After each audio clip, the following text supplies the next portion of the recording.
은혜 나눌 하나님의 말씀은 히브리서 12장 1절에 있는 말씀입니다. 이 말씀을 한 목소리로 합독합니다. 시작. 이러므로 우리에게 구름같이 둘러싼 허다한 정인들이 있으니 모든 무거운 것과 얽매기 쉬운 죄를 벗어버리고 인내로서 우리 앞에 당한 경주를 경주하며. 아멘. 오늘 말씀의 제목은 믿음은 경주, 즉 싸움이다 라는 말씀으로 함께 은혜를 나누도록 하겠습니다. 이 헬라어로 이 경주라고 하는 말은 이 아곤이라는 말입니다. 아곤. 예, 아곤인데 이 아곤이라고 하는 말은 어떤 등급을 매기는 기준이 아니라는 거예요. 1등, 2등, 3등, 그 등 외에 이런 등급을 매기는 그런 뜻이 아니라 이 아곤이라고 하는 뜻은 이 싸움을 말하는 거예요. 싸움. 이 싸움이라고 하는 뜻은 나와의 싸움이다. 내 자신과의 싸움이 이 치열한 전쟁을 이기고 할렐루야. 내가 믿음으로 바로 서야 한다는 그런 뜻이에요. 누구를 비교해서 누구와 괴로워서 이겨서 내가 경주해서 이기는 그런 뜻이 아니라 싸움을 통하여 나와의 그 영적인 싸움을 통하여 할렐루야. 내가 하나님의 말씀으로 바로 서느냐 못 서느냐, 믿음 위에 서 있느냐, 지금 현재 믿음으로 서지 못하고 주저앉아 버리고 있느냐. 바울은 이런 고백을 하고 있습니다. 디모데후서 4장 7절에 있는 말씀을 보시면 나는 선한 싸움을 싸우고 나의 달려갈 길을 마치고 믿음을 지켰으니. 할렐루야. 우리는 이 믿음으로 이기기 위해서는 선한 싸움을 싸워야 될 줄로 믿습니다. 악으로 깡으로 이기는 싸움이 아니라 선한 싸움을 통하여 내가 말씀의 토대 위에서 내 믿음을 지키는 그런 영적인 전쟁에서 승리하는 저와 여러분 되어주시기를 축복합니다. 사랑하는 성도 여러분, 우리 인생의 그 삶은 말 그대로 전쟁입니다. 전쟁이에요. 악한 사탄 마귀 귀신 악령들을 이겨내기 위해서는 우리가 전신갑주를 입어야 하고 그 말씀 가운데 내가 진리로 바로 서 있어야 한다는 거예요. 성령 안에서 예수 그리스도의 십자가의 정신을 가지고 그 주님의 거룩하신 보혈이 날마다 우리의 모든 삶에 뿌려지고 발라지고 덮여지는 그 예수의 마음을 가지고 할렐루야. 모든 인생들을 긍휼히 불쌍히 여기는 마음을 가지고 진리로 내가 바로 서 있어야 한다는 거예요. 그렇지 않으면 나는 싸움에서 이긴 자가 아니라 그 경주에서 져버린 비참한 인생이라는 것입니다. 오늘 이 경주라고 하는 이 말씀을 왜 우리에게 이 교훈의 말씀을 주셨냐 하면요, 바로 믿음의 그런 조상들을, 믿음의 사람들을 그 믿음을 통하여 싸워 이긴 그 과정을 쭉 설명하시면서 오늘 우리에게 그 믿음으로 사는 삶의 희망을 주시기 위하여 할렐루야, 이 말씀을 우리에게 주셨다는 거예요. 그래서 히브리서 11장 34절부터 40절에 있는 말씀을 우리가 합독해 보면요, 시작. 그들은 믿음으로 나라들을 이기기도 하며. 자, 믿음으로 우리는 뭘 한다? 나라들을 이기기도 한다는 거예요. 악의 세력들을 이기기도 하고, 두 번째 을을 행하기도 하며, 세 번째 약속을 받기도 하며, 사자들의 입을 막기도 하며. 할렐루야. 사자를 무서워하고 두려워하는 것이 아니라 우리가 믿음으로 잘 싸우면, 믿음 위에 바로 서 있으면 사자들의 입도 믿음으로 막아낼 수 있다는 거예요. 다니엘도 그 사자 굴에 던져진 바 되었을 때 그 믿음을 가지고 그 사자의 입을 막아버리는, 할렐루야, 하나님의 영권을 가지고 승리한 줄로 믿습니다. 그 다음에 히브리서 11장 34절에 불의 세력을 멸하기도 하며 칼날을 피하기도 하며 연약한 가운데 강하게 되기도 한다는 거예요. 다니엘의 세 친구가 풀무불에 던졌을 때 그 악한 사단 마귀들의 그 불의 세력도 할렐루야 막아내는 하나님의 영권을 가졌다는 거예요. 그리고 골리앗이 그 칼날로 다윗을 이리 치고 저리 치고 이스라엘 백성들을 그 칼날 아래 몰살시키려 했지만 우리 하나님께서는 믿음을 가지고 할렐루야 칼끝을 피하는 하나님의 그 영권을 주셨다는 거예요. 우리가 생각할 때 그 물맷돌 하나는 볼일 없는 그 돌멩이 하나에 불과하지만 그 다윗이 그 골리앗의 칼날을 이리 피하고 저리 피하였을 때 그 물맷돌 하나로 골리앗이 맞아 죽는 엄청난 역사가 일어났다는 거예요. 아무리 강한 상대라 할지라도 하나님께서 그 믿음의 영권을 우리에게 주시면 아멘, 어떤 불의 세력도 칼날도 피하게 되어줄 뿐만 아니라 연약한 우리의 인생의 모습이 아니라 믿음으로 강하게 된다는 것입니다. 그래야 전쟁에 승리하는 저와 여러분이 되어주시기를 축복합니다. 히브리서 11장 35절 보니까 여자들은 자기의 죽은 자들을 부활로 받아들이기도 하며 또 어떤 이들은 더 좋은 부활을 얻고자 하여 심한 고문을 받되 구차히 풀려나기를 원하지 않았다는 거예요. 세상 사람들한테 아부하거나 빌지 않았다는 거예요. 그 여자들은 그 주님의 말씀을 굳게 믿고 그 죽음에서 부활하실 것을 굳게 믿고 이런 새벽에 그 향을 갖다가 주님의 그 시신에다가 바르고 지극한 정성을 가지고 그 예수님께서 3일 만에 부활하실 것을 굳게 믿었을 때 3일째 되는 날 드디어 예수님은 부활하신 줄 믿습니다. 사도 바울이 빌립보 교회를 개척하러 갔을 때 어떻게 했습니까? 그 무당하는 한 여인의 그 고소로 말미암아 그 바울과 실라가 그 군사들에게 잡혀서 옥에 갇히는 엄청난 일이 있었음에도 불구하고 하나님은 그 바울과 실라에게 그 믿음을 주셨어. 할렐루야. 찬송을 부름으로 옥문이 열리는 역사가 일어난 줄로 믿습니다. 또 어떤 이들은 조롱과 채찍뿐 아니라 걸벽과 옥에 갇히는 시험도 받았다는 거예요. 수많은 우리의 믿음의 선진들이 이러한 엄청난 고통 속에서도 믿음을 통하여 굴복하지 아니하고 승리하게 된 줄로 믿습니다. 이게 다 뭐예요? 믿음의 경주라는 거예요. 믿음의 경주. 또 37절 보니까 돌로 치는 것과 톱으로 캐는 것과 시험과 칼로 죽임을 당하고 양과 염소의 가죽을 입고 유리하며 궁핍과 환난과 학대를 받았다는 거예요. 스데반 집사도 돌로 맞아 죽었지만 하나님의 나라를 보라 바라보는 그런 믿음을 가졌고요. 이사야 선지자는 톱으로 캐는 엄청난 그런 그 톱 앞에 비참한 죽음을 당하였지만 하나님을 바라보는 부활의 신앙을 가지고 있었다는 것입니다.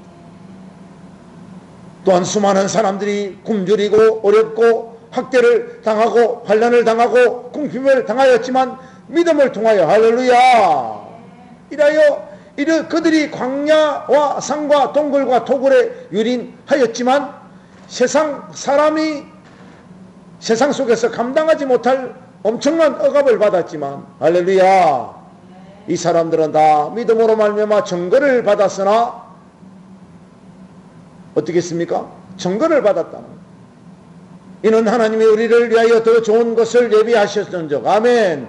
우리가 아니면 그들로 온전함을 이루지 못하게 하려 하심이라 아멘. 그래서 오늘 12장 1절에 이러므로 우리에게 구름같이 둘러싼 허다한 증인들이 있으니 수많은 우리가 믿음으로 살았던 모든 과정을 통하여 수많은 사람들이 구름대처럼 증인이 있다는 겁니다.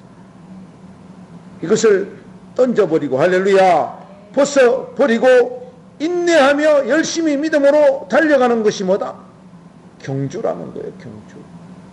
선한 싸움을 싸워 믿음을 지키는 저와 여러분 되어주시기를 축복합니다. 우리의 믿음의 경쟁력은 사람이 아니에요.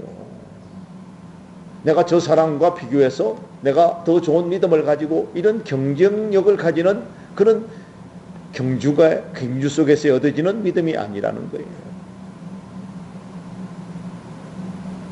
주님을 바라보고 할렐루야 하나님의 나라를 소망으로 삼고 십자가의 정신을 가지고 날마다 열심히 믿음을 극복하기 위하여 달려가는 것이 뭐다? 영성을 통하여 하나님 말씀을 깨닫기 위하여 달려가는 것이 믿음이라는 거예요. 경주라는 겁니다. 경주. 그런 의미에서 오늘 첫 번째로 오늘 11장 4절의 말씀 함께 합독합니다. 시작. 믿음으로 아벨은 가인보다 더 나은 제사를 하나님께 드림으로 어려운 자라 하시는 증거를 얻었으니 하나님이 그 예물에 대하여 정언하심이라. 그가 죽었으나 그 믿음으로서 지금도 말하느니라. 할렐루야. 이 믿음으로 승리한 이 아벨은 가인보다 뭡니까? 더 나은 제사를 드렸다는 거예요. 창세기 4장 3절과 4절을 보니까 세월이 지난 후에 가인은 땅의 소산으로 제물을 삼아 여호와께 드렸고 아벨은 자기의 양의 첫 새끼와 그 기름으로 드렸더니 여호와께서 아벨과 그의 제물은 다 받으셨으나. 여러분 이 말이 무슨 말입니까? 가인이 농사를 짓다가 때가 되어 하나님께 그 제사를 드리는 걸 보고 그 어떤 경쟁력에서 이기기 위하여 아벨이 하나님 앞에 더 나은 제사를 드린 것이 아니라는 거예요. 히브리서 14장 11장 4절 말씀에 보면 아벨은 가인보다 더 나은 제사를 하고 이 헬라의 뜻이 폴리서라는 말. 폴리서라고 하는 이 말은 큰 이라고 하는 뜻입니다. 큰. 무슨 말입니까? 이 아벨은 양을 키울 때 그 속에서 큰 양이 있나 없나 자세히 살펴보았다는 거예요. 왜 살펴보았습니까? 큰 양을 특별히 선별해서 누구에게 드리려고 하나님 앞에 제사해서 그 향기를 드리려고 그 염소들 속에서 큰 염소가 있나 없나를 날마다 살피며 정성스럽게 그 양들을 양육했다는 거예요. 여러분 우리가 짐승을 이렇게 살펴보면 고만고만합니다. 그냥 고만한데 자세히 그 양들을 그 당시에 저울이 있었던 것도 아니고 그 무거운 소나 양들을 저울에 달아보아 비교해 본 것이 아니라 그들을 날마다 그 양들과 짐승들을 만지면서 이것이 좀 큰가 저것이 큰가 자세히 살펴보았다는 거예요. 이렇게 자세히 살펴보면 큰지 작은지 육안으로 잘 판단이 안 서는 것입니다. 그만큼 아벨은 그 양들이 날마다 하나님께 드리기 위하여 열심히 양들을 보살피고 특별히 큰 놈들을 골라서 선별을 했다는 거예요.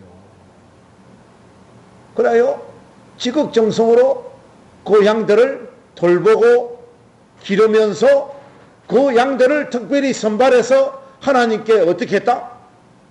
제사를 드렸다는 그 제사가 무슨 제사였다? 가인이 드린 제사보다 더 나은 제사를 하나님께 드렸다는 거예요. 우리 인생들이 날마다 생활 속에서 내가 믿음으로 성장하고 있나 없나를 날마다 어떻게 된다? 성령 안에서 십자가의 정신을 가지고 날마다 나를 살펴보아야 한다는 거예요. 이게 믿음의 경주인 줄로 믿습니다. 나를 날마다 살펴보지 않으면 우는 사자와 같이 삼킬자를 찾는 악한 사단 마귀에 의하여 순식간에 넘어지는 것이 우리의 믿음이라는 거예요. 한번 주저앉아 버리면 우리가 믿음을 극복하는데 엄청난 시간과 또 다른 정성이 필요하다는 거예요. 불필요한 에너지를 낭비할 것이 아니라, 할렐루야, 이 아벨이 그 짐승들을 날마다 돌보는 중에 더 큰 것이 있나 없나를 날마다 살펴듯이 우리의 믿음이 날마다 성장하고 있나 없나를 면밀히 주시하고 살펴야 된다는 거예요. 주야로 하나님께 예배를 드리고, 할렐루야, 기도로 무장하고 찬양 부르면서 우리의 모든 영이 하나님의 은혜 가운데 희열을 느껴야 되고, 할렐루야, 행복을 느끼는 가운데 우리의 육신도 점진적으로 찬양을 통하여 하나님의 은혜가 무르익을 수 있도록 점진적으로 우리의 육신을 하나님의 사람으로 이끌어내야 된다는 거예요. 그리고 세상에 있는 수많은 사람들을 자세히 살펴보아야 한다는 거예요. 할렐루야. 믿음으로 살아야 될 하나님의 자녀들이 그 속에 있을 수 있기 때문에 그 양을 치는 마음으로, 목자의 마음으로, 할렐루야, 양육하는 마음으로 그들을 잘 살펴보아야 한다는 거예요. 사물의 관찰력을 믿음으로 잘 관찰하고, 할렐루야, 이것이 곧 뭐다? 믿음을 키우는 경주라는 거예요. 경주. 그들과 나를 비견해서 그들보다 내가 더 많은 믿음을 가지려고 하는 것이 아니라 내 믿음을 그들에게 공급해주고, 할렐루야, 십자가의 정신을 통하여 믿음을 일깨우는 것이 뭐다? 아벨이 그 양들을 잘 살피고 돌보았던 것처럼 목자의 심정을 가지고, 그것이 곧 누구의 마음이다? 예수 그리스도의 마음인 줄로 믿습니다. 예수의 마음을 갖지 않으면 이 세상에 수많은 짐승들 같은, 이 사록서와 같은 우리 인생들이 있지만 짐승으로 변질되어 버리느냐? 짐승은 결과적으로 도살장에 끌려가서 그냥 식용으로 사용되어 줄 수밖에 없는 그런 나약한 우리 인생들이 세상에 먹히고 마느냐 아니냐, 아니면 그 속에서 생명을 얻고, 할렐루야, 미래를 보장받을 수 있는 하늘의 소망을 가지느냐. 날마다 살피시는 저와 여러분 되어주시기를 축복합니다. 이 믿음은 상대와 비교하는 것이 아니라는 거예요. 뭐예요? 하나님을 바라보는 것이다. 할렐루야. 상대와 비교하는 것이 아니라 하나님을 바라보는 것이 아벨이 가졌던 믿음인 줄로 믿습니다. 내가 가인 형과 내가 비교해서 내가 더 나은 제사를 하나님께 드리겠다, 이런 욕심을 가지지 않았고 지극정성으로 그 목자의 심정으로 그 양을 돌보는 중에 더 큰 것이 있었다면 그것을 선별해서 내가 이것은 하나님께 드려야 되겠다. 할렐루야. 믿음의 중심이 있었다는 거예요. 믿음의 겸손이 있었다는 거예요. 그리고 양을 돌보는 아름다운 예수의 마음이 있었고 사랑이 있었다는 것입니다. 그 사랑을 가지고 날마다 극복하고 선한 싸움을 싸우고 믿음을 지키는 그런 경주에서, 그 싸움에서 이겨내는 저와 여러분 되어주시기를 축원드립니다. 오늘 두 번째, 에녹이 가졌던 믿음. 히브리서 11장 5절의 말씀을 한 목소리로 합독합니다. 시작. 믿음으로 에녹은 죽음을 보지 않고 옮겨졌으니 하나님이 그를 옮기심으로 다시 보이지 아니하였느니라. 그는 옮기지기 전에 하나님을 기쁘시게 하는 자라 하는 증거를 받았느니라. 에녹이 가진 믿음은 경쟁력이 아니라 깨달음이었다는 거예요. 어떤 믿음은 상대와 비교해서 내가 더 나은 믿음을 가지는 그런 경쟁력을 가지는 믿음이 아니라 하나님을 깨달음에 있었다는 거예요. 할렐루야. 말씀을 깨닫는 데 있었다는 거예요. 정말해서 말씀의 깊이 속으로 점점 들어갔다는 거예요. 에녹이 장가가서 65세에 무뚜셀라를 낳았습니다. 무뚜셀라를 가지면서 이 에녹이 깨달은 것이 무엇입니까? 아, 죽음이라는 거예요. 죽음. 심판이 있다는 거예요. 그 심판이 뭐예요? 하나님 말씀대로 제대로 살아지 못하면 우리는 영원히 죽을 수밖에 없는 심판에 이른다는 사실을 무트셀라를 가지면서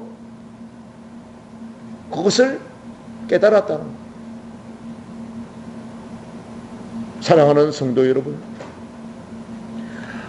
아담은 가인과 셋을 낳습니다. 그 가인의 6대 손 라멕이 있습니다. 그리고 아담은 셋을 통하여 셋의 6대 손이 누굽니까? 에녹입니다. 에녹. 가인의 6대 손 라멕과 이 셋의 6대 손 에녹은 동시대의 인물입니다. 우리가 놀라운 사실을 발견하면 무트셀라의 아들이 라멕입니다. 라멕. 노아의 아버지가 라멕입니다. 그 에녹은 그 가인의 6대 손 라멕이 추구하는 그 인생을 바라보면서 진정 에녹이 하나님 말씀으로 어떻게 살아야 하나님 기뻐할 인생인가를 깨달았다는 거예요. 6대 손 라멕은 땅의 문화를 창조했고 가축을 치는 선수가 되었으며 수금과 퉁소를 잘 다루는 그런 선수였으며 구리와 쇠로 여러 기구를 만드는 그런 선수였습니다. 그러니까 세상의 주도권을 가지고 살아가는 그 라멕은 땅의 문화를 창조하는, 정말해서 가축을 잘 치고 수금과 퉁소를 잘 다루고 구리와 쇠로 여러 기구를 만들 수 있는 놀라운 기술을 가지고 있는 그 라멕의 인생이 자기 자랑에 빠져 살았다는 거예요. 정말 세상의 문화 속에 흠뻑 빠져서 내가 세상의 주도권을 가지고 모두 잘하고 가축도 잘 치고 남들보다 가축을 잘 치고, 우리가 가축 이 밑에 그 벌을 키우는 분의 이야기를 잠깐 제가 들었는데요. 어제 그저께인가 들었는데, 저분이 저쪽에 허감내에 살 때 마당에 벌통을 한 100개 정도를 두었답니다. 근데 어느 벌 전문가가 오시더니 당신이 벌을 이렇게 키우면 벌 다 죽습니다 라고 하더라는 거예요. 그래서 이분이 그 말을 대수롭지 않게 여겼답니다. 많으니까 100통이니까 다 죽어도 한 60개는 남겠지 이렇게 생각을 했다는 거예요. 아니 말로 다 죽어도 한 30개는 남겠지 이렇게 생각했다는 겁니다. 근데 겨울이 되어서 11월 달에 이 양들을 이 추위에서 이겨내기 위해서 그 떡궁을 열어보는 순간 깜짝 놀랐다. 벌들이 다 죽고 없더라는 거예요. 그 속에서 추위에 얼어 죽은 것도 아니고 그들이 가진 어떤 바이러스와 질병으로 죽고 없더라. 결국 얻어낸 것이 겨우 2통 남았답니다. 100통에서. 이리 모으고 저리 모아서 겨우 2통 남짓 남았다는 거예요. 그 98통을 잃어버리고 그때부터 이분이 벌에 관심을 더 많이 가지면서 어떻게 했습니까? 벌에 대한 기술자가 된 거예요. 그리고 몇 년이 흐른 다음에 지금 벌이 한 60통 정도 있답니다. 날마다 이분이 그 벌통을 돌보면서 뭘 느끼는가 하면 내가 이들을 지극정성으로 돌보지 않으면 순간적으로 다 죽을 수 있다. 자연 만상의 법칙도 마찬가지입니다. 우리가 좋은 기술을 가지고 있지만 예수의 마음 없고 세상 속으로 치우치면 언제든지 뭡니까? 그 죽음이 엄습해오고, 할렐루야, 나도 모르는 사이에 그 질병이 바이러스가 걸려서 짐승들이, 내가 주는 가축들이 죽을 수도 있다는 거예요. 그런데 이 가인의 6대손 라멕은 땅의 문화를 창조하고 가축을 치는 선수였기 때문에 자기 자랑에 흠뻑 빠져 살았고요.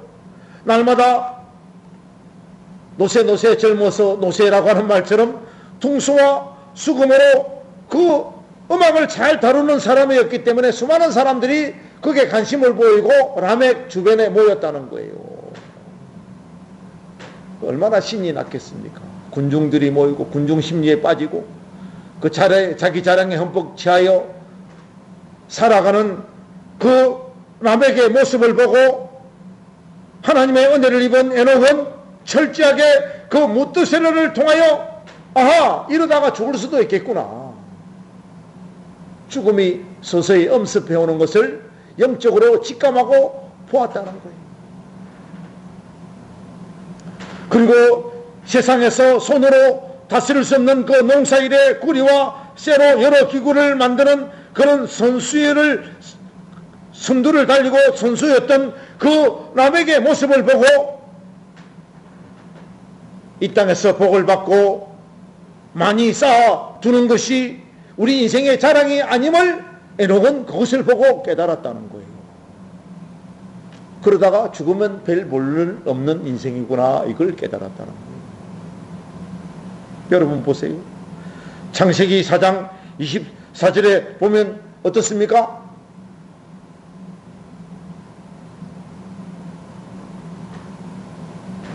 사장 24절에 보면 이 라멕은 결국 뭡니까?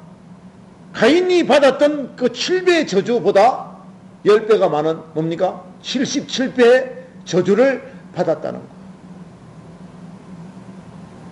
에녹은 65세에 무드셀라를 낳았고 무드셀라를 낳은 300년을 하나님과 동행하며 자녀를 낳았습니다.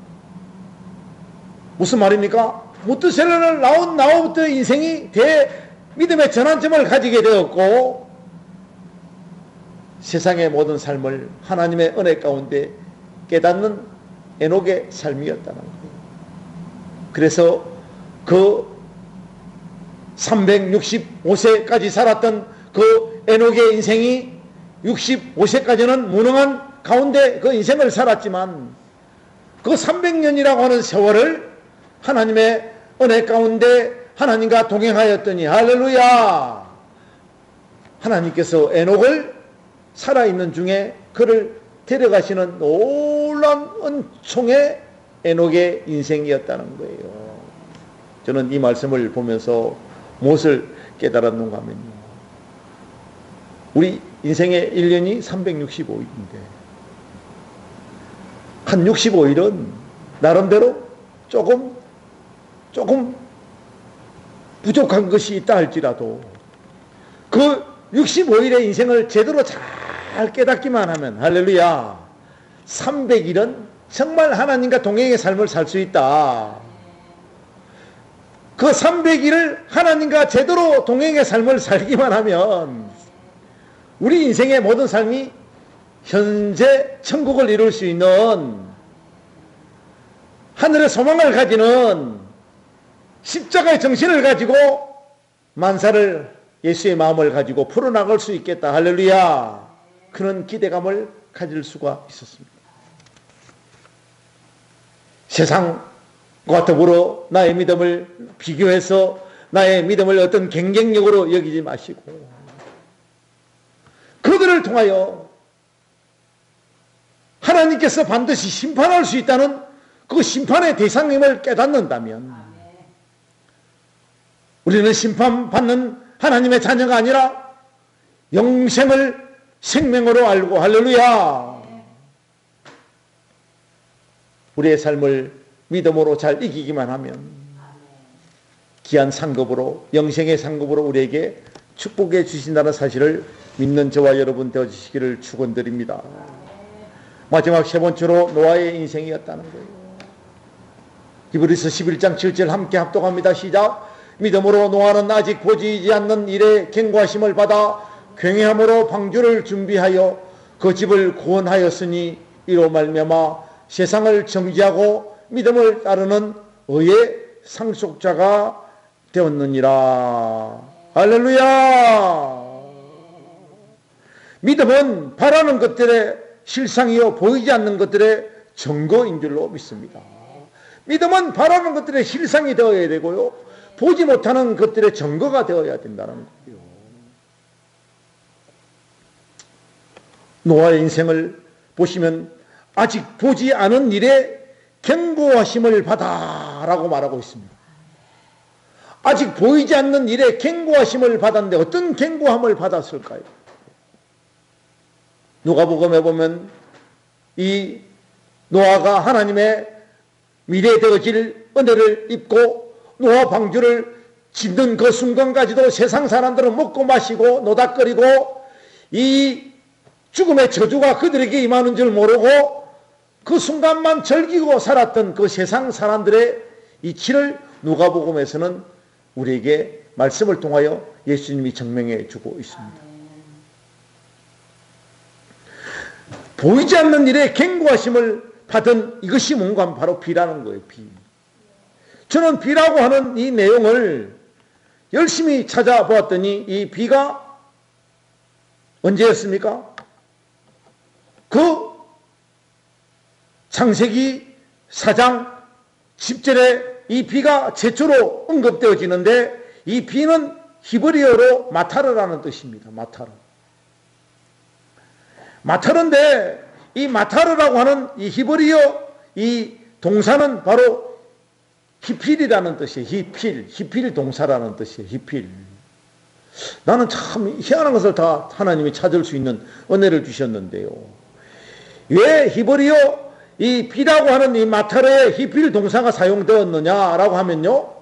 첫 사역을 의미한다는 거예요. 첫 사역을 의미한다는 거예요.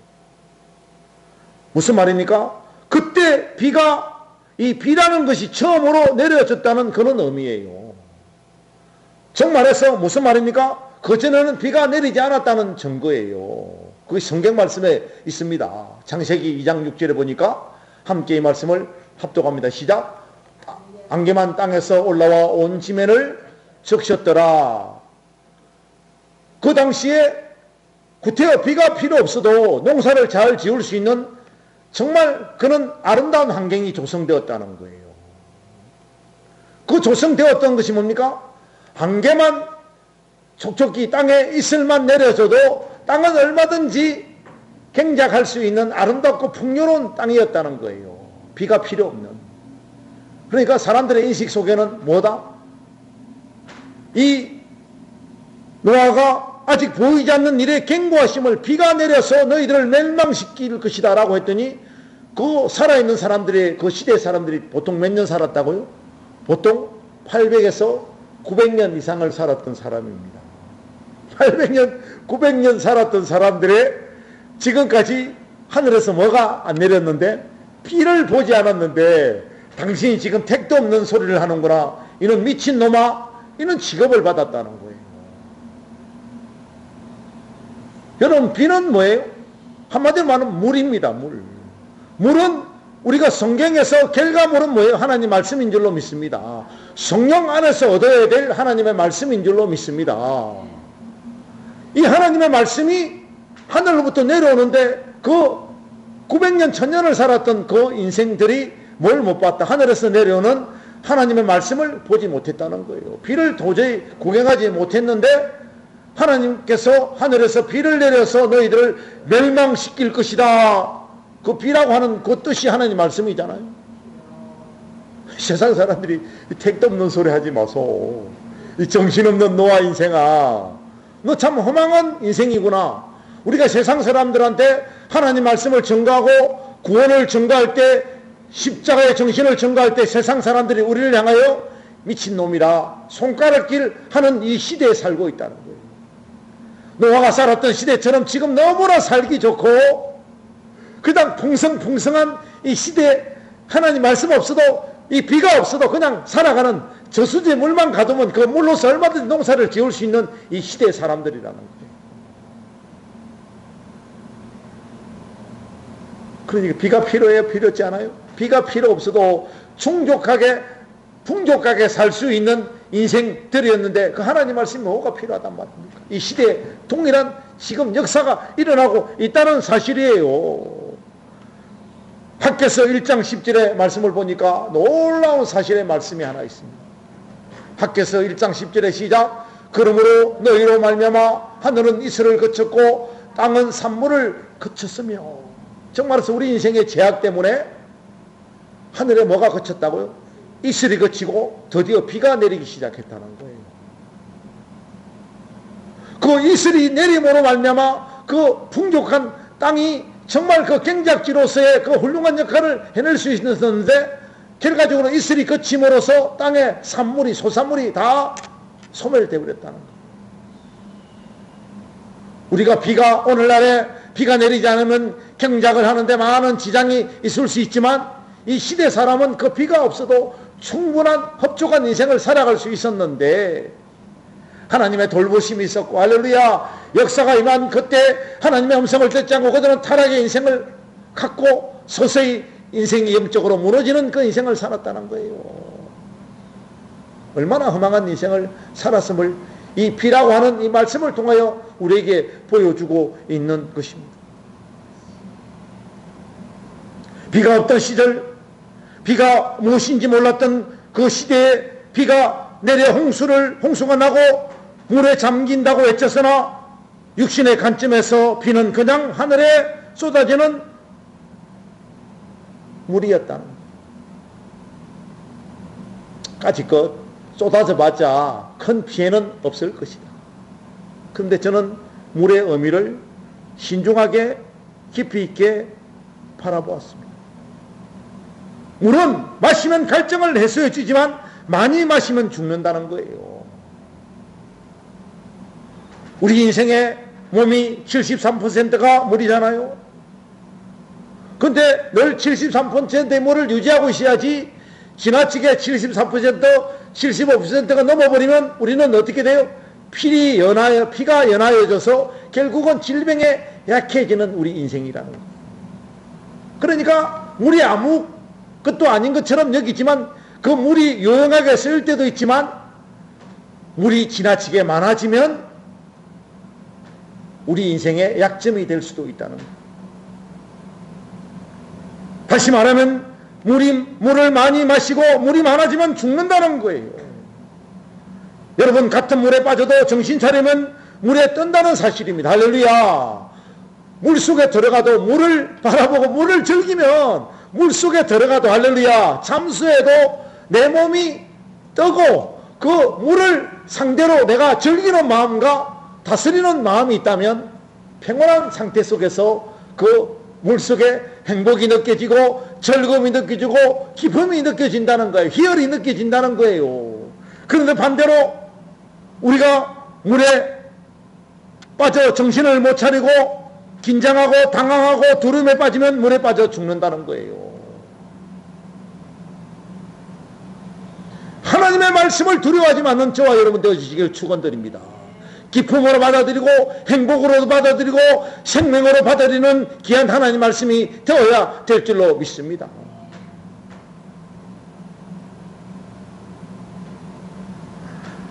물을 다스리는 할렐루야 당당하게 맞서는 주눅들지 않는 저와 여러분 되시기를 축복합니다. 축원을 드립니다. 실상이라고 하는 이 뜻이 아래에 놓여있는 상태를 말하는 거예요. 보이지 않는 그 실상이라고 하는 뜻이 아래에 놓여져 있는 상태라는 거예요. 그 실상이 우리에게 주는 바가 무엇인지를 깨달아야 된다는 거예요.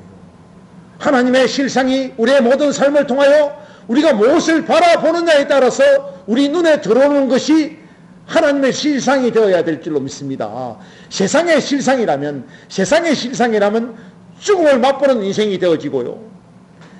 하나님의 실상이라면 영적으로 살아가는 역사가 임한다는 거예요. 그 실상 아래 놓여있는 우리 인생들이 무엇을 바라보고 그 무엇을 통하여 감동받느냐에 따라서 우리의 인생의 믿음의 질량이 달라진다는 거예요. 우리 인생이 무엇을 바라고 살아야 되겠습니까? 하나님을 바라보고 사는 저와 여러분 되어주시기를 축복합니다. 보지 못한 것들의 증거가 되어진다는 거예요. 바라는 것들의 실상이 되어지면 보지 못하는 것들의 증거의 삶이 되어진다는 거예요. 이 증거의 삶이 내가 믿음으로 살고 있는지 안 살고 있는지 세상 사람들은 나를 그냥 보아서는 절대 평가할 수 없는 것이 이 정거라는 삶이다. 몰라요. 그들은 몰라요. 우리는 정거의 삶을 살아내야 합니다. 할렐루야. 바라는 것들의 실상이 온전한 우리의 모든 삶 속에서의 가치관을 넓혀나갈 때 보지 못하는 것들의 정거의 삶이 저와 여러분들에게 믿음의 실상이 되어주는 줄로 믿습니다. 아, 다르다. 세상 사람들의 평가가 다르다. 남다르다. 뭔지 모르게 우리가 좀 다르다. 색깔이 다르다. 살아내는 방식이 다르다. 이걸 어떻게 해야 된다? 바라는 것들의 실상. 할렐루야. 비록 보이지는 않지만 그것을 바라는 그 삶이 나의 실상이 되어지고, 할렐루야. 그것이 내가 인생을 살아갈 때, 내 삶을 살아갈 때 정거의 인생을 살아야 되는 줄 믿습니다. 이렇게 살아내야 세상 사람들도 감동을 받고 하나님 보시기에 좋았더라, 즐거운 인생이 되어주는 줄로 믿습니다. 이한제일교회가 그런 믿음을 추구하며 날마다 나아가 하나님을 기쁘게 하고 십자가의 투철한 정신을 가지고 날마다 믿음으로 승리하여 모든 인생이 경쟁력이 아니라 내가 믿음의 경주를 거쳐서 승리하는, 승리를 쟁취해내는 저와 여러분 되어주시기를 축원드립니다. 기도합니다. 아버지 하나님 감사합니다.